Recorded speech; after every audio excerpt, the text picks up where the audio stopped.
Anthony did a great job. I was gone for a couple days. Back. Well, surprise, surprise, surprise. The labor market came out and they missed expectations on the unemployment rate.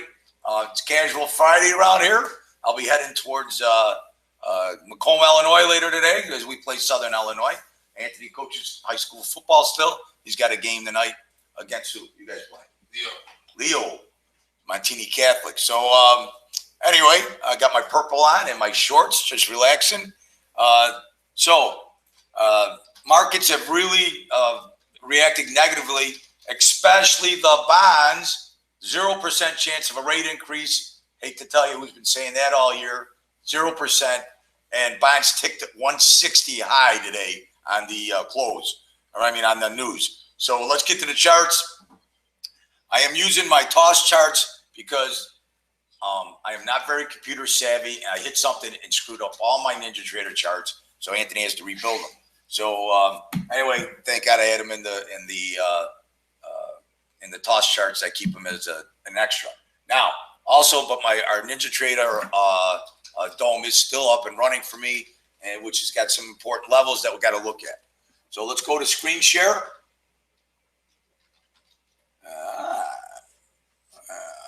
My screen share. Okay, there it is. Screen share. Let's share this one. Share. There we go. All right, I'm going to start sharing here. Okay. All right. So I'm going to give you some levels to look at, and we're going. I put them out on Twitter already. So here was the first one we were thinking, 1890 and a quarter. We got these single prints right here down to 1886 half. 1886 half. All right. Let me blow this chart up because I noticed when I was watching it that, you know, when you guys are trying to look at this. So we got these back from, let me move this. All right. Back on the 30th, down here at 1865 half. Okay. 1865 half. Okay. And we had these levels in. Okay. So that's the next important area from where we're at right now. Okay. So I'm blowing this chart up so you can see it. I see these singles, and these are back from the 30th. Okay. 1865 half. Okay. Then let me go back to over here. And I think the next area after that, sorry guys, my charts disintegrated and then I had to try to build these things on the fly. All right. And then, so that's, I'm sorry, 1886 half. That's why it wasn't making any sense to me. 1886 half. All right. Just got a target. Okay. Where did it go? 1890. Okay. And when I got these charts blown up, I can't see where the market's at, but I just wanted to give you guys some, an idea of what I think after these. Okay. I had the numbers here if you want one. All right. What do you got? All right. 1886 half, then you got 1885 even, and you got 1881. Okay. So that would put us way down here, right about here, 1881 on my crosshairs. Okay. So that's the next chart that targets are going to look at. And then, you know, we get back into, see if I can split this, make sure this is split. Okay. Then after 1881, we got 79 half.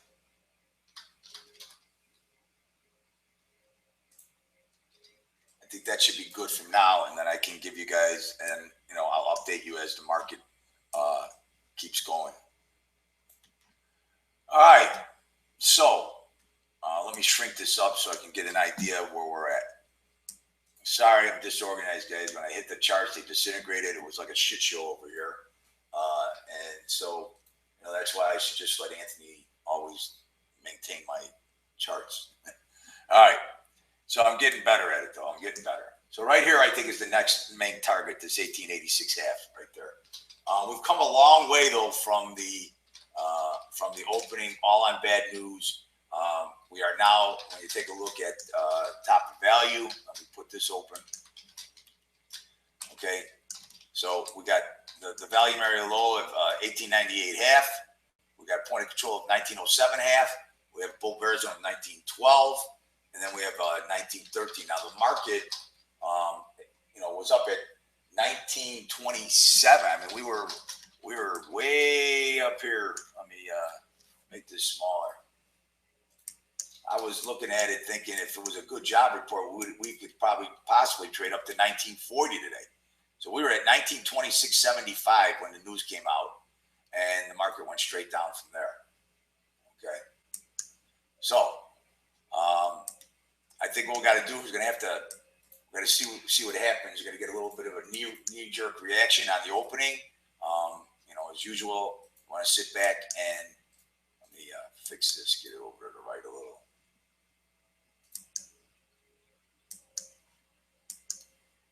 Okay. All right. So that's where we're at with the S&Ps.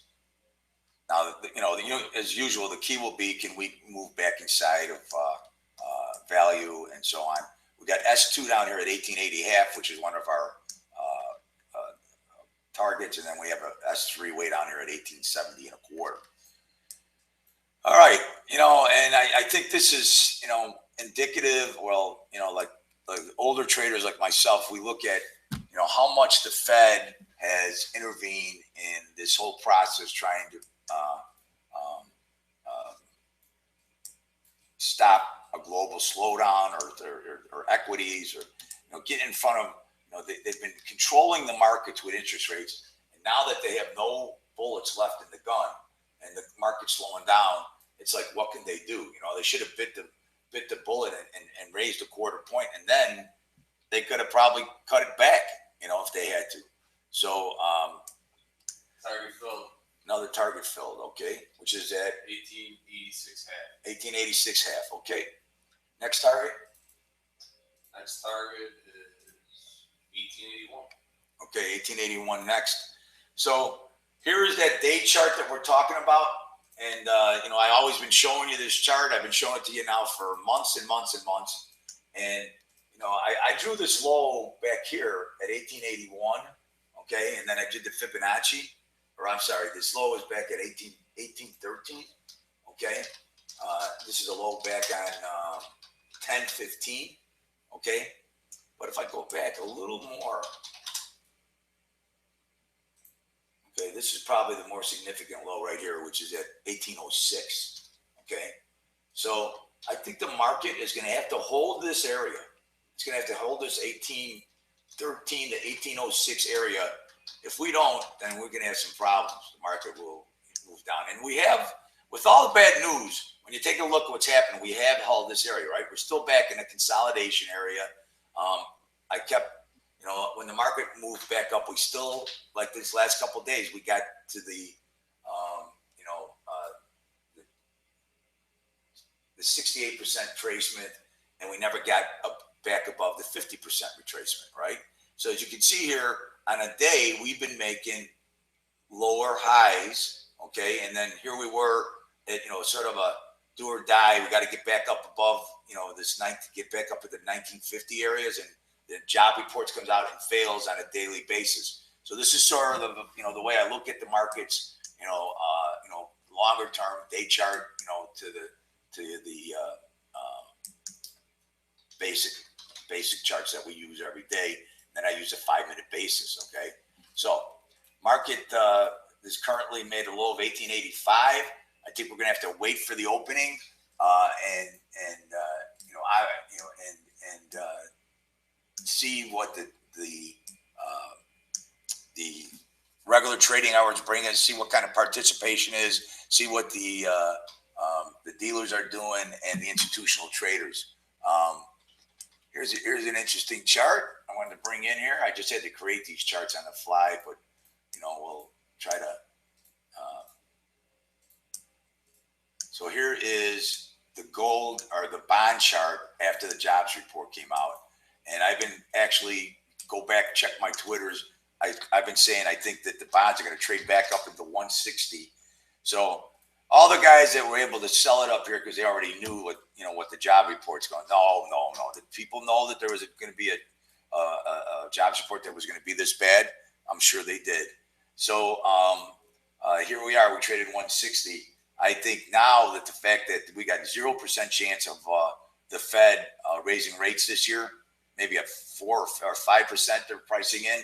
I think that the market's going to go back up to the 163 to 165 area. And you can go check my videos all year, and I've been sticking by my guns that they were not going to raise rates this year. So that's going to be important. Then here's another thing that happened with look at this. On the number, gold rallies up to 1137. They were trading at 1105. So you get a $32 rally in gold as soon as the market comes out with the bad news. All right. So once again, let's go back over what we got over here. Anthony, are there any questions coming in? If you got any questions, let's get them into Anthony. I can try to field them. I'm sorry, I feel a little disheveled today because of my ineptness with the charts, but I'm trying to make up for it here. Let me see if I can get it. So we got a low of 1885. We've got 1898 half is the bottom of value, 1907 half point of control, and 1913. Okay, we've got needless to say, all the sisters are negative. They're all in all 5-minute pivots are in a sell, and I would wait to see what kind of reaction we get after the opening, and see if we make a test of right back up in here of 1898 half, and see if they stop at the value area low.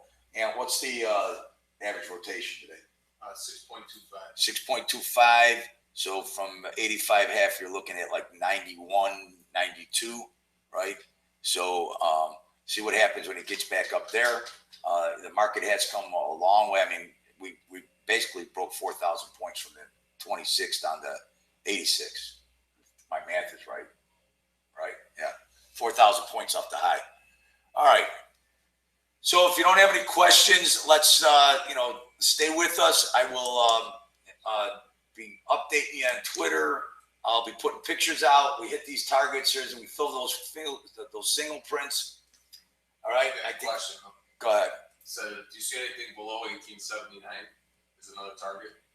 Well, I got a target at 1881 and a quarter. 1881. Yeah. Right.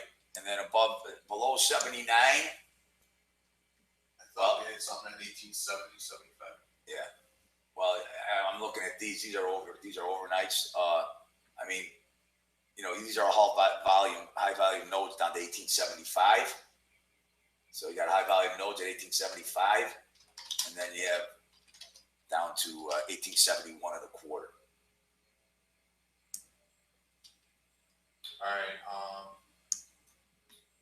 I want to know how the program's going to be set up. Are we going to have some kind of trading room, live chat, something like that? Yes. We're going to have a live chat. We're going to have a morning meeting like this. We'll have a live chat that will be only available to people that are in the trading room and that purchase the indicators. There's been a lot of questions about. Let me stop sharing my screen. Let me go over here. All right, so these are the things that we're working out, the bugs on, but if you're not in the trading program, if you're not in the funded trading program, you also have the opportunity to buy the indicators. I think you can lease them, and these are the things that we're working out right now with internally. So you'll be able to lease them and purchase them, and do a lifetime purchase. Both ways, you can do it either way. And if you're in the funding program, then you get access to all the indicators and the trading manual and all the other things that we're going to be offering with the people that are in the funding program. And then, so you can buy the indicators and you can buy the trading manual, get our methodologies, and be able to get access to this, even though you're not in the trading funding program. So we got a couple of things that we're working out. As you can see, Lewis, the bonehead, right? So, any other questions? And they're going to be reasonably priced. Yeah, exactly. I know people keep asking me about the price, but there are different things that we have partnerships with that we can't. The pricing wasn't in our control, so there will be a profile that is a base price, which is a partnership with Mom and the creator of the profile, and then we have our indicators, which we have control of all the pricing. They will be, yes, reasonably priced, and the chat room you can get access to if you're not in the Trader Funder program also. It's all going to be part of the indicators. So those are the things that we're working out right now, because we want to be able to, we understand that the pricing of this is a very sensitive issue, especially when you're struggling to make money, right? But at the end of the day, I think if you stay with us, we'll keep you out of trouble. We'll give you places to get in, and not only are we going to give you the methodology, but I just think the coaching along the way, the idea of sometimes you shouldn't be trading, sometimes you should be trading, and that whole methodology and that whole experience factor will go a long way with keeping you out of trouble. Look, at the end of the day, we can give you all the methodology. I can tell you when I'm not going to tell you when to buy and sell. I'm going to tell you about methodology and how you discover this. At the end of the day, it doesn't matter. It's going to be up to you. And it's going to be your psychological makeup that's going to be able to make you a good trader or a bad trader. It is what it is. I've watched people that came from all kinds of different walks of life and backgrounds, and people that I would have said, flip the coin. I don't think they'll be good. Yes, I think they'll be good. And they surprise you. And it's all about your ability to handle risk, your ability to internalize the information, the ability to make decisions, based on high probabilities of success. There is no holy grail. There is no one indicator I can put on this chart that will tell you this is it. This is it. You don't need anything else. And if I had that, would I sell it to you if you had it, would you sell it to me? No, you just keep it and make your own money, right? And that's the key, right? So at the end of the day, it's a process, and the process has changed and evolved for me over the last 30 years, and it's gonna keep evolving, right? Because markets and the way people access the markets. I was just in New York for a tech conference about trading and how many people are accessing the market and what the CME and what all the different exchanges are doing. You got to remember one thing. We are in the sea of the institutional traders and how they're using the markets to hedge their risk. And we got to be able to interact with those guys in and out. So I think there's a lot of opportunity, especially when you have volatility like this. When you have volatility is our friend. But you can't lose your cool. You got to sit back and make some reasonable decisions. And I think that our methodology and our indicators will help you. I know they'll help you. Anything else? Jordan said that if you had the indicator, he'd give it to you. If you had the Holy Grail, he'd give it to you. Who, Jordan? Jordan. Yeah? Jordan, you give it to me? Jordan Winters. You got it, buddy. Jordan, you still got to pay for the indicators, Jordan. I just said that it's, our pricing is going to be a lot less than blowing out your first account. You know what I mean? All right. You remember 98% of the people who try this fail. Okay? Turn around, Anthony. Let them see your face. You know you look. Yeah. I got to read the question. Anthony had a rough night. It was his wife's birthday yesterday. He had to go home, take her out to dinner, make a little boom boom. So he had a rough night. All right. Look, stick with us. I think we're going to get some volatility this morning. And good luck. Talk to you later. Bye.